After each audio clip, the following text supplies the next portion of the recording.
think towards you, saith the Lord, thought of peace, not of evil, to give you an accepted end. Then shall ye call upon me, and ye shall go and pray unto me, and I will hearken unto you. Where I'm at, what I'm trying to do. And what most people don't understand, God has a plan for his people. God has a plan he set before you, not to do good, not to do you evil. Most people think God is a mean God. God is a furious God. God said, I have a plan for you to see you prosper, to get you to an expected end. I got something. I set a plan in motion for your life that I'm going to strategically play out through your lifespan from when you are birthed to when you die. I have a plan for your life. And that's why I tell people sometimes it's not good for us to really set too many things in motion. Because when Jeremiah, the prophet, when God was talking to him, he was telling him, I want you to tell the people something. I want you to let them know that, I don't want to hurt you. I don't want to chastise you. I never want nations to take over you. But you were disobedient. You changed my plans. We can alter God's plans by being disobedient. We all look at the people in the Bible, Abraham and Isaac and Jacob, and people who had other people or had a baby, told him to sleep with his girlfriend. That wasn't God's plan for you to sleep with your maid. That was your plan. I promised you a baby. When we change, because let me say this, and I did it. I stepped out of God's plan because he was taking too long. I waited too long. And waiting is the most dangerous thing you can ever have. People get hooked up with the wrong person because they can't wait. They're tired of waiting. You see people in line, they will get mad and throw the item down because they couldn't wait, and then they open up another register and you were the next one. Or you an opportunity to open up because if you would have waited a couple more minutes, you would have met your destiny or a person that would what you've been praying for. And sometimes we don't understand we mess up because we don't stick to the plan of God. And people say, well, I don't know what the plan of God is for your life. But you got to know God if you learn God, God will tell you his plans. God will tell you his secrets. Like I told you before, you want to be a friend of God, not just a servant. I know I serve God, but I want to be a friend of God, because if I'm a friend of God, God tell me his secrets. God knows what's in my future, and he will give me glimpses and tell me the plan that he already set. He knows what's going to happen in 2023 and 2021 and 22 and all. He knows what's going to happen then. So what he'll come back in 2019 and say, look, you need to get ready, because I'm telling you, I got something set for you in 2021, but you need to start working on it in 2019, because so it won't stress you out when you get to 2021. I'm going to prepare you for this big blessing you're about to give. Don't worry about, well, I don't have the money, da-da-da-da-da-da. But you don't know in 2020 he had a big wad of money waiting for you.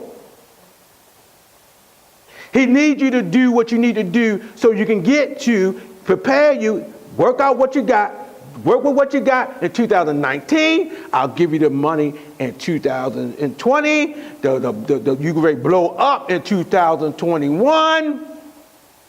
I have a plan for you to see you to have I expect the end, not your expected end, his expected end.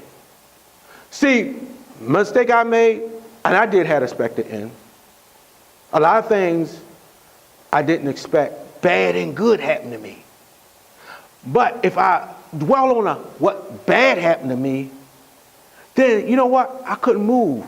But the devil would get in my mind and say, yeah, man, you lost your job, and your wife left you, and you lost a lot of money and all events and all this and that. Folk walked out of the church and this and that. And I'm like, yeah.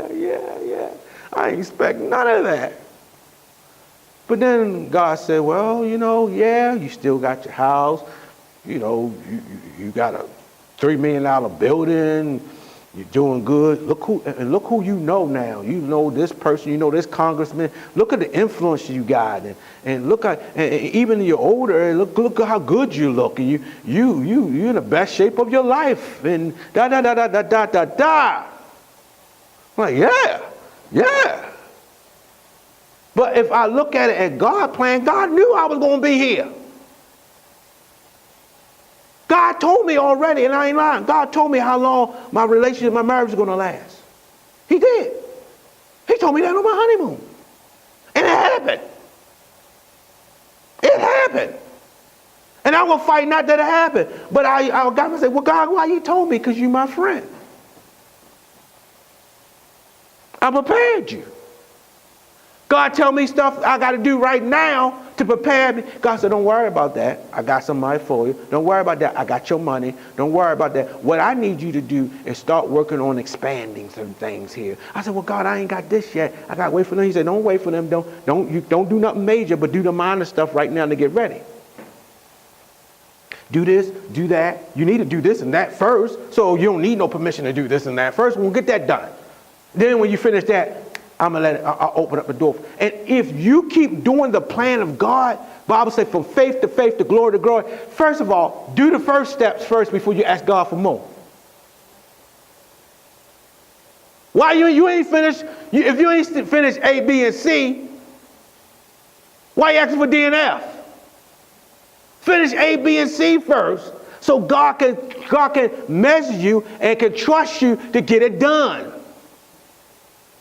That's the problem with folk. Get what you want. Get what God has for you. A lot of us got gifts and talents in us. But you know what? We let folk, we let people, we let our lifestyle, we let where we come from. I know I come from the hood. I was raised up in the hood.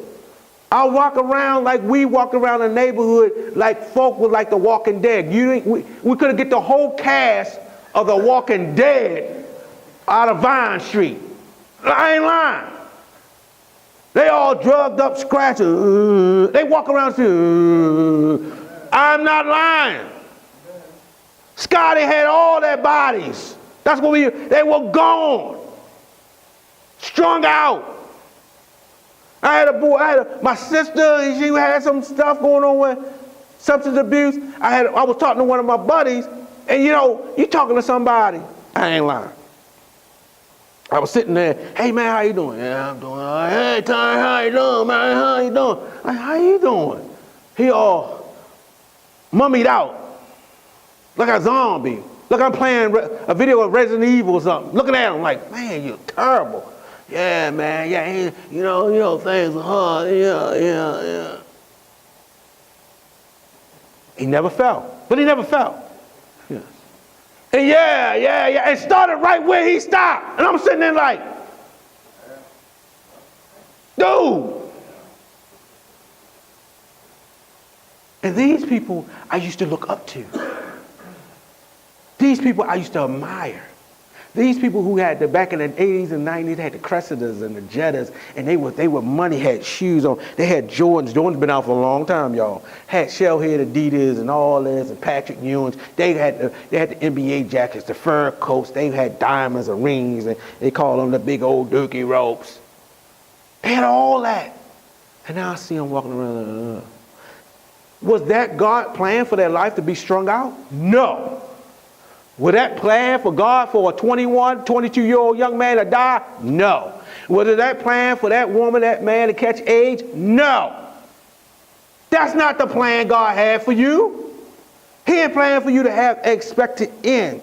He wants you to follow his plan. Go in his direction. Follow his steps. He said, I ordered your steps. He said, you know what? People don't understand. We were predestinated.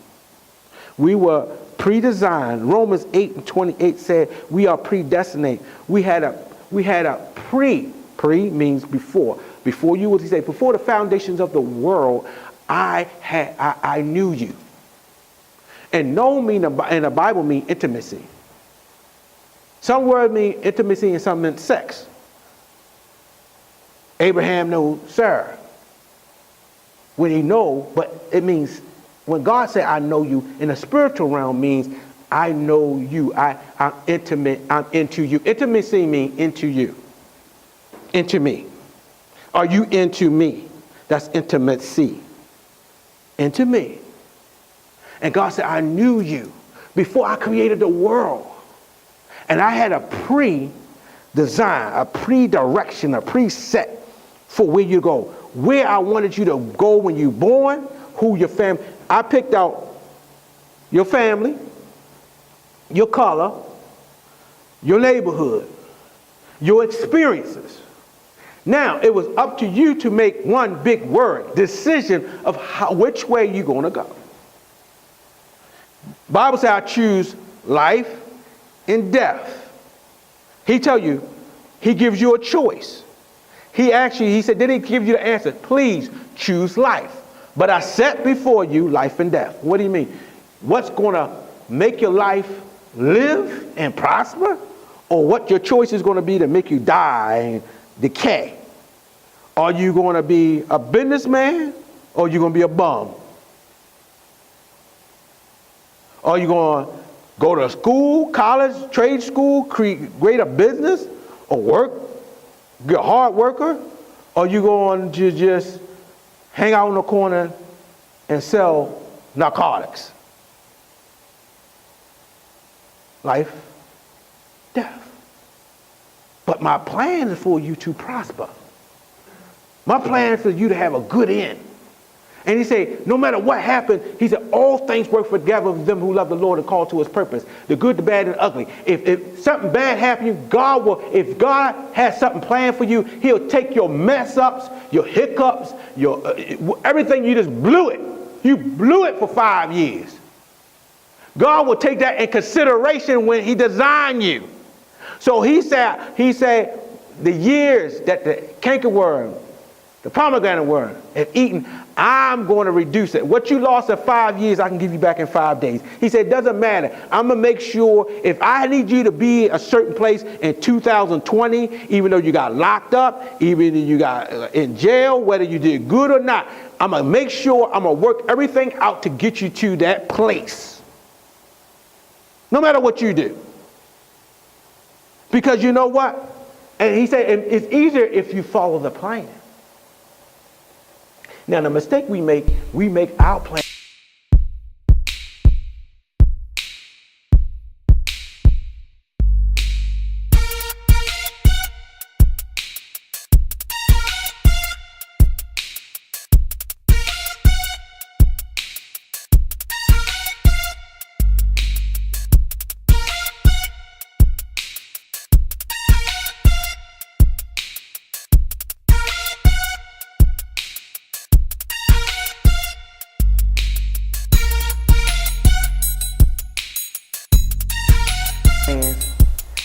On us, and we better ask God his plan.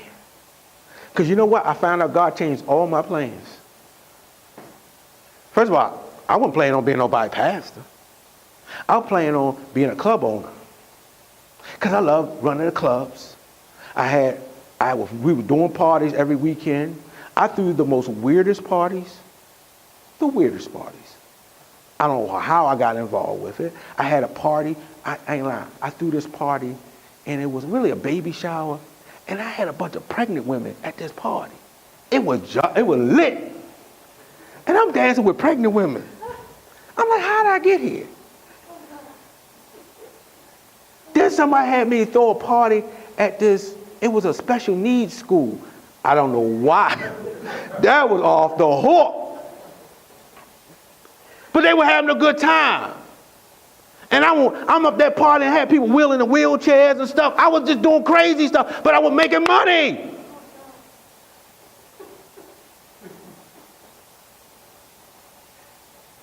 Then I had some crazy parties. I had theme parties. That's where the theme thing come in. I had the pool party was off the hook. Love the pool parties. Dangerous, but I love the pool parties. I had the lingerie party. You wear your, people was in bunny slip and slide. Now you know that people gonna kill themselves on the dance floor. I had all kinds of crazy mess. Didn't know that was preparing me for a church. How could I know I'm having big leg, big booty contests, and God is right now, I'm using that to prepare you to run a church?